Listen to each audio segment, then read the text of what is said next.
and thank you so much for joining in.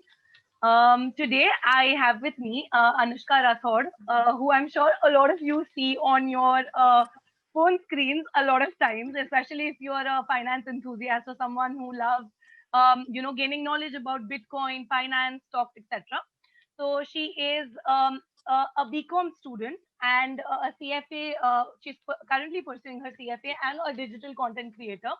And I have closely been following her journey for quite some time. And I've also heard a lot about how she got into the content space, etc., and how she always wanted to explore different things. So we are here today to talk about finance and all about her content, her journey as a content creator on Instagram. So thank you so much, Anushka, for accepting the That invitation. was a lovely, lovely introduction. Thank you so much for having me. It's a pleasure. So, even before I actually get on to asking you something specific to finance as such, I really want to know that how did your inclination, not just towards finance as a subject that you are studying because of your academic degree, but I see that you've gone way beyond that and studied things and concepts in depth. So, how did that inclination really come in? Because I think it takes something very different. And I know you're just 23, if I'm not wrong. So we're Yeah. almost, yeah, we're the same age. So I just feel that you've actually gained a lot of knowledge from different sources. So how did that inclination actually come in? So it actually, even during my school days, whenever we used to read from our textbooks, I used to always read what is there in the textbook, or I would nudge the teacher with questions as to why this is happening, read extra on it. And I was always there, like after watching a movie, read or as to what exactly happened in the background, why something happened the way it happened. And then I think it formally started when I started doing MUNs and participating in debates. So that was around ninth grade, 10th grade. That is when I actually fell in love with research, and I knew I wanted to do something in this field, like a job or a career which requires a lot of research. Hmm. So that is where I came across. So that is when when I came across CFA and I understood that it is all analysis, and I've always loved companies. So this is everything, all my interest sort of came together. The part that I love research and I love businesses, and that is when I started reading. And I hated my 12th grade because that is the time when you're forced to read your textbooks, and I'm not someone who likes to read from textbooks. Like today, I have read CA curriculum, like I've read accountancy, not all of it, of course. I've read accountancy or taxation laws a little bit only because I like reading on it. In fact, I just have the book right here because I like to read. I want to study. I don't like to do something because it's part of the curriculum or it's forced. So I've always been very inquisitive like that, and I've loved reading and knowing about things. So that is, it's a personal trait, I'd say, that I love research, and that is how that came. Wow. Okay, that's amazing. And so, since you just told me that you love reading a lot outside of just your curriculum, etc., I feel that a lot of students, irrespective of which domain, even within finance, they are probably getting into. As you said, it is a field which not just requires you to be probably good with numbers and at data crunching and number crunching, but also have that kind of sense of the market and what's happening and what's not, right? So, do you have any go-to resources when it comes to not just researching for the content that you put out there, right, in the form of reels, but also as an individual to upskill and upgrade yourself from time to time, especially in financial fields? Like, what are your go-to resources, and what would you suggest? Let's say probably a fresher or someone like you who is wanting to pursue CFA. What would be some of the go-to resources or materials that they could use? So I'd actually say that you have to be very well versed with what's going on. So you need to read a lot of business specific news. I'd recommend you can use either Live Mint or Business Standard. That's what I personally use. In terms of newsletters, you can follow the Ken and Morning Brew. And for magazines, I'd suggest Forbes and Business World. These are two that I'd actually taken their. You can actually use Maxter, which is a subscription, Yeah. and you get access to a lot of magazines from it. I had very like before the pandemic, I used to get the physical copies, but now I'm actually planning to take Maxter. I recently came to know about it. So you need to read a lot about businesses, because when you're in finance, say you're in investment banking, you're a portfolio manager, you're in private equity, you Right. are essentially dealing with companies. You're either someone's raising money, someone's merging, someone's selling itself. So you need to be aware of the transactions that are happening. You need to be aware of what new businesses are planning, what is their future plans, what's happening in a particular industry, because that is when you'll spot opportunities, and that is where you can actually facilitate, or you can you can give valuable input to your teams, to your people who you're working with. So it's very important. It's absolutely important to be well aware of things that are going on. If I had to say one resource that you should follow, when I was also studying or when I was also working, one thing I never failed to read was LiveMint. I really like their quality of research that they do and the articles that they print. Great. So, you had also done a couple of internships previously, if I'm not wrong, with a mutual fund company and an investment bank, right? So, currently you are studying for the CFA exam, is it? So, Yeah. right. So, how has it been? I'm sure it would have been quite a transition, because you were probably into the phase of going to like an internship or like the corporate environment and probably working there. And now you're back to the phase where again you're a student and you're learning. So how has, I mean, I know that I probably have understood that CFA was always there on the, on the cards and you wanted to do it. But was it a very conscious decision that you made post your internships, or if let's say the pandemic hadn't happened, would you still be working? So my plan was, during my 12th, I realized that I don't want to be in a university that was very rigid. I wanted to explore while in my college, and Right. probably, till my college days are over, then figure out what I want to do. So I have been working from my second year of college. So that is when I did the internship with the mutual fund, and third year I did an internship with an investment bank. Right. That was during the college days. So I consciously made a decision to go to a university that allows me to work full time as well. And I was doing CFA because I really liked the curriculum, and it helped me with my analysis of businesses and portfolio management as well. When it comes to CFA, yes, like you said, I always wanted to do it. And this was a natural transition. Like, if the pandemic had not happened, this July would have been my last level of it. So my plan, if I was not doing content creation, my plan was to finish my graduation. So I had done my PG diploma also. I've done a PG diploma in tax management. So after that, I was going to go for my master's in the US, after which I could probably go work with a management consultancy or a wealth management firm. So Right. this was, I think, somewhat what I've already planned in 12th, this entire time frame of 4 to 5 years. I didn't want to, finish my education and then realize that I've done something wrong. Or, when you're 19, when you're 20, it's very easy for you to find internships as well, because if you show enthusiasm and if you're well read and you can hold a conversation with someone, they're ready to keep you in their firm. You have to, of course, search a little, and you have to apply to a lot of places, but it's not as difficult, and you don't have a lot of responsibility, so it's easier for you mentally also. But once you're done with your college and you're actually in the corporate world and you're actually in that earning phase, that time it's a little difficult, because there is parental pressure, there's your pressure as well. You see your friends doing so well, so it becomes a little difficult. So it was a conscious decision I made before. It's extremely risky, because at the end of the day, I don't have a good undergrad college backing me. So that I wouldn't suggest it for everyone, but that is what something I did, and it worked out for me, because I realized, in my third year after my investment banking internship, I realized that, I want to do something which is creative as well.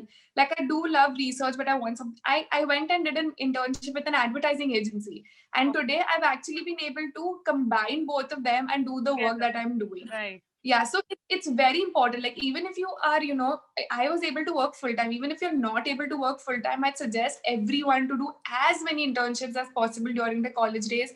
And that is the time when you can actually leave a field and do something completely different. And you have to do that, and little strategize and little plan, so that, things, you don't fall on your face right after your college when you enter the real world. Yeah. I cannot tell you how much I relate with this, because Hmm. I have myself at the same age as yours, and my second year is when I did my first internship. And I did Hmm. too many, I did around 20 plus, because I wanted to learn different things, right?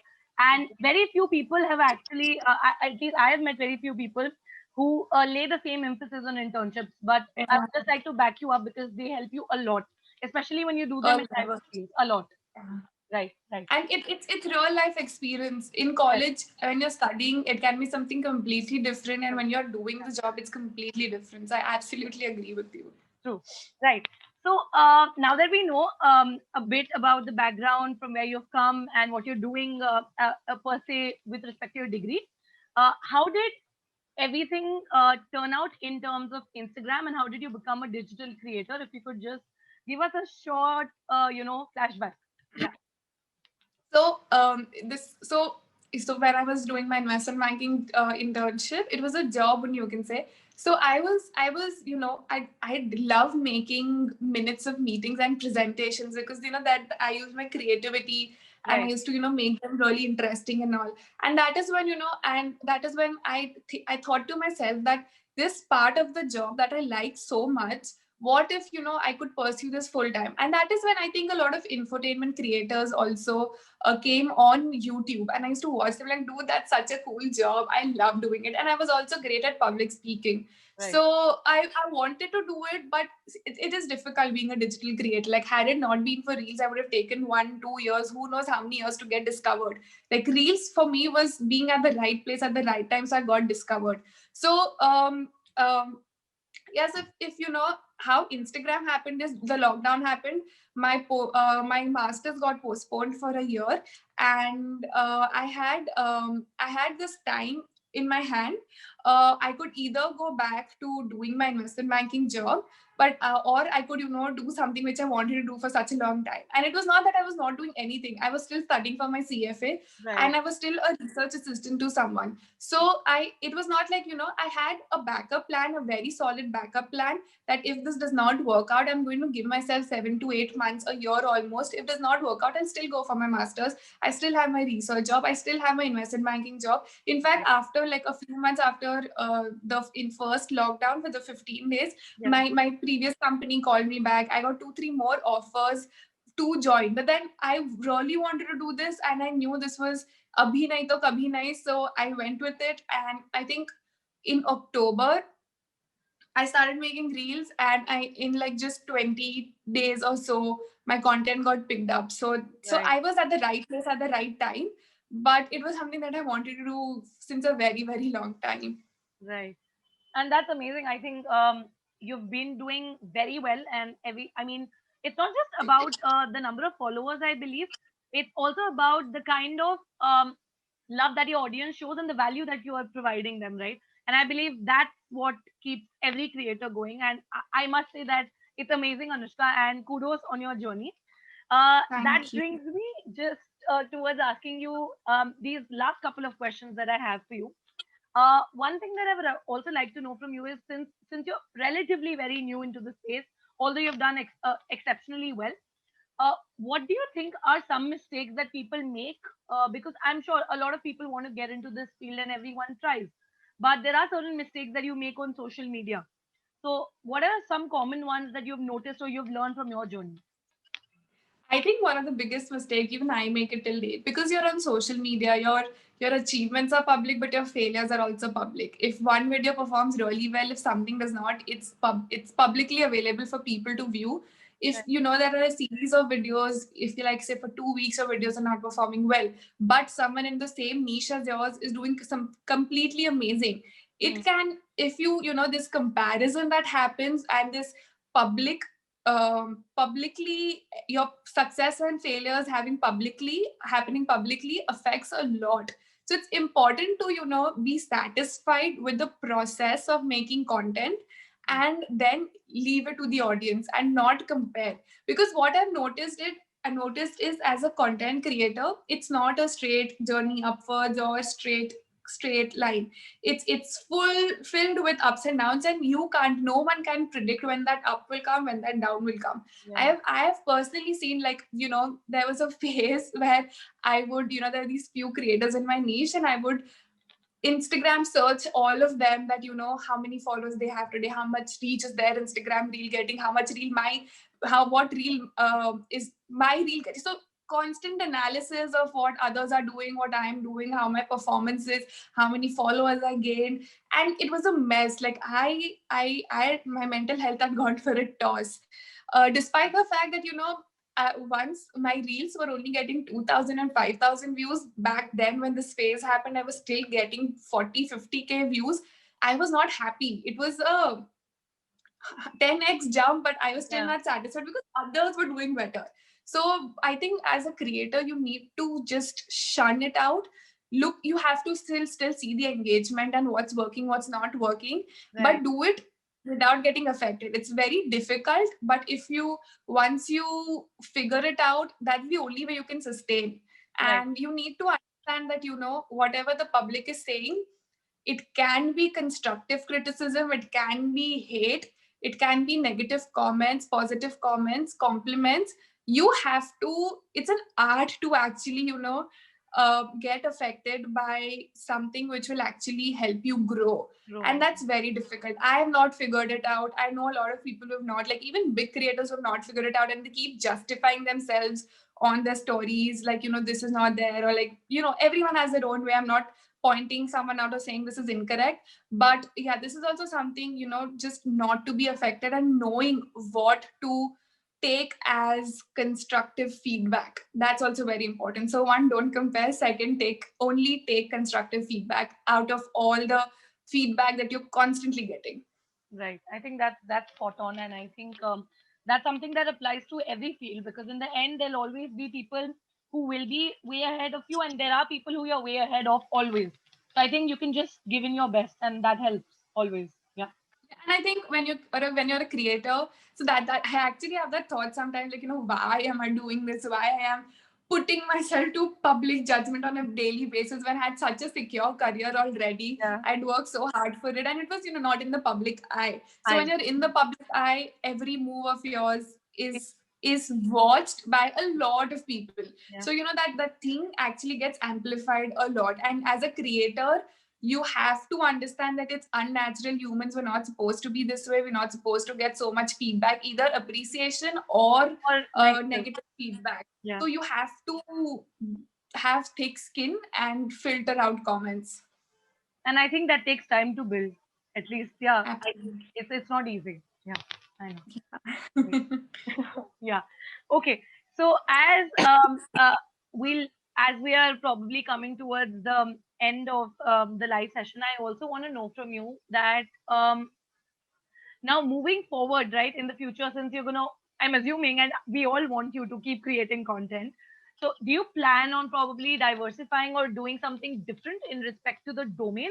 Or I'm not saying that you're probably not going to, is it going to be domain shift, or you're going to experiment with the type of content, or is there something else that you're planning to come up with probably in the future? Yeah, so from now, my plan is to, of course, reels I'm never going to stop because I love making them. The entire aspect of making it a little dramatic and adding music to it is very fun for me. But I do want, there are some topics which are finance related, investing related, personal finance related, which I don't want to do on reels because 30 seconds is too small for me to provide right information. Like I don't want to mislead people, especially when it comes to personal finance. And within 30 seconds, even though your intention is not to mislead, you can't give the complete information out, which people might use it in a different way. So for that, I want to explore YouTube. There are a lot of other economic topics, business topics also, for which I do want to do YouTube. I think my only problem right now is I don't have an editor and I am very bad at editing. But that's I think like a little logistic problem which will get solved very quickly. I'm also besides Instagram, I'm actually not active anywhere. So I would want to start, and in fact, it's on my to-do list today after this conversation to change my LinkedIn, Facebook, and Twitter bio and be a little active there. Yeah. Yeah. So yeah, so that those are I want to create a multi-channel, multi-platform presence. I also want to everywhere keep a very uh casual branding of myself, of my content. Like I don't want to become very like this page only states facts, or this is like stock market analysis, deep analysis of stocks. I want to keep Okay. it fun, natural conversation everywhere on different platforms. So I Right. think Twitter and I think LinkedIn and YouTube and Instagram is sort of going to be in a similar domain. Twitter is something which is going to be a little more personal, and I also want to try Clubhouse out. So that's interesting. I don't know how am I going to do it, Yeah. but yeah, that's definitely all the social media platforms that's there that I want to explore, but it's just I'm lazy. I think we all are.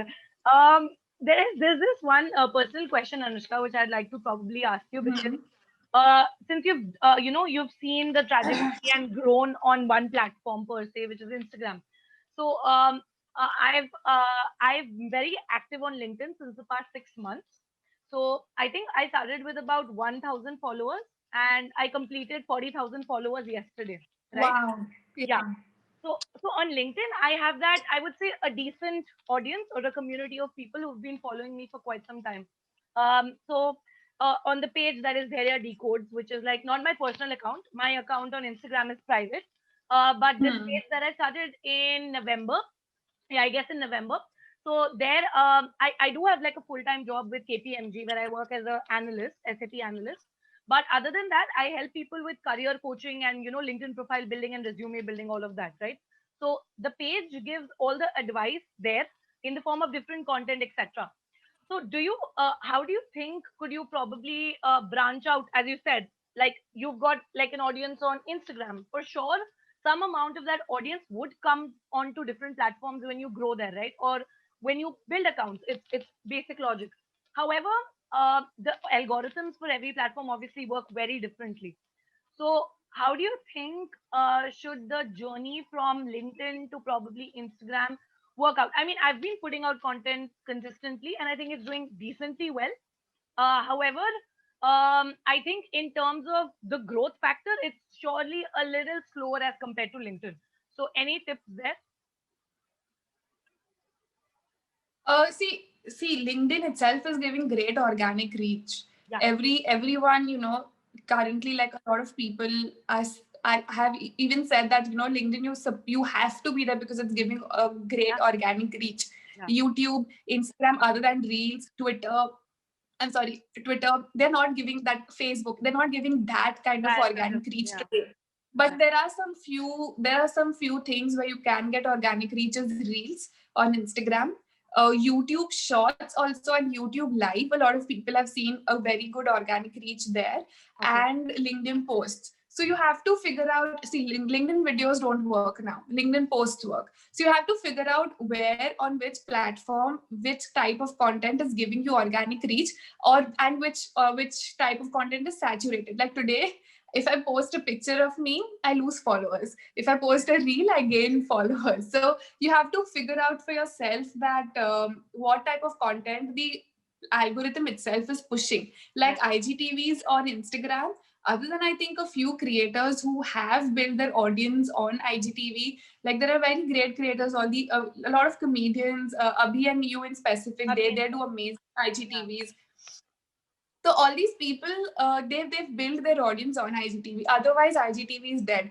So the different platforms like YouTube also. YouTube as a search engine, if you're um, consistent and you keep uploading, it will give you opportunities. But True. Instagram stories and Instagram post and videos, their reach is dead. So it's basically understanding what's working where. Today, if even I was only doing post, I wouldn't have grown. The Right. only reason I'm growing is because Reels is giving amazing organic reach.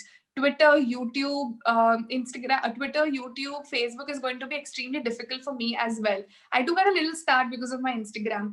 Right. Again, Clubhouse is giving amazing organic reach as well. So Clubhouse is also something which someone who wants to start can look at. So Okay. organic reach is important because we are, I think, the second generation of creators that are there. The others have already been doing this for 4 to 5 years almost and have established successful careers. So we have to see what spaces have been created now for us to grow and adapt to that accordingly. We can't exactly follow what's already being done, because that's more or less filled now and they have their very extremely loyal fan base. You need to be exceptionally amazing and come out with something very different Very out of the world to actually, disrupt that. Right. Yeah, I agree. I agree. But with Clubhouse, I think it's just that it's only for iOS users as of now, if I'm not wrong. Yeah. Right? That's the restriction because, yeah, I did get a lot of invites to be there, but yeah, I cannot. Great. So thank you for those tips, Anushka. And I think it's been a pretty insightful conversation. There's been a lot that I've learned from your journey and how you've grown as a creator as well on Instagram. I wish you all the luck for exploring the different platforms. Same to you. And Yeah. it's been amazing. Thank you so much. And I hope to stay in touch For with you having me. and keep growing. Absolutely. Thanks a lot. Thanks for having me. Thank you so much.